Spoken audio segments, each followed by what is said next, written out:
As the shift from traditional to digital content consumption and operations of over-the-top streaming services continue to impact the growth of the film industry in Nigeria, the issue of regulation, censorship, and control of digital content has continued to generate conversations in the creative space.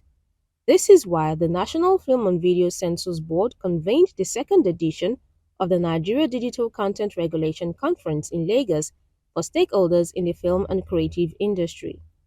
Alhaji Adedayo Thomas, Executive Director of the board, emphasized the need to harness and protect the potential of the Nigerian film industry, especially in the era of the evolving streaming services.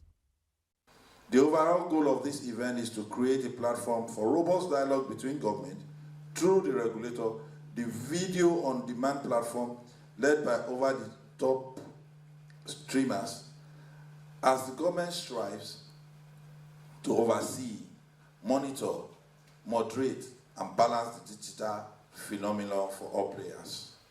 The second edition is conceived to be bigger and designed to shift conversation from censorship, among others, to the possibility and the potentials of self-regulation in the digital era, while still ensuring that films and video works do not glorify the use of violence and are not harmful to minors, not discriminatory, not sexually explicit, are not likely to undermine the national or encourage illegal or criminal acts, among others.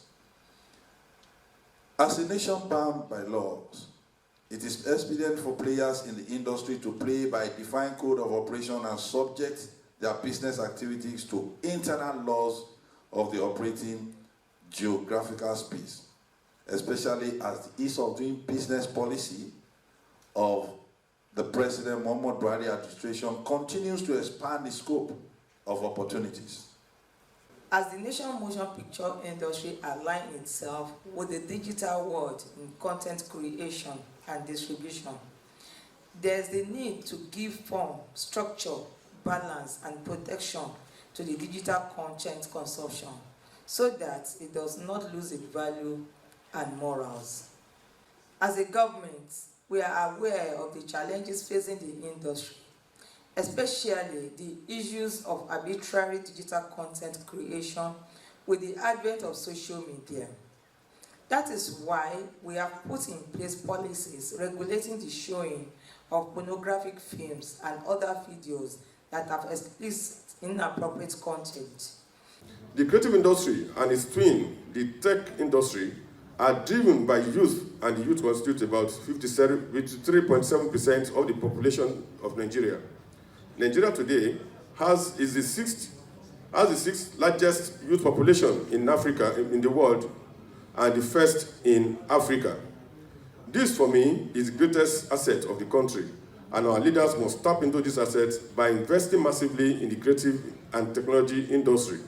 After all, creativity drives technology, just as technology drives creativity. And investment in these two sectors is the way to a secure and progressive Nigeria. Other stakeholders present at the conference to drive conversations during the panel sessions were representatives of Netflix, veteran movie producers and practitioners, among others. They called for the need to ensure that our social and cultural values are reflected in digital content productions. I think as a regulator, the National Film and Video Censors Board has a responsibility to ensure that our values are protected and equally projected and not subjugated or brought right under whatever it is that they're doing. So, and I think there's mutual respect. They understand that, and they're engaging both with the Censors Board as a stakeholder and the other stakeholders in the industry as well. And our part is to ensure as practitioners that we put out there what is okay for us, and that our values are also protected and respected as we project them across these media.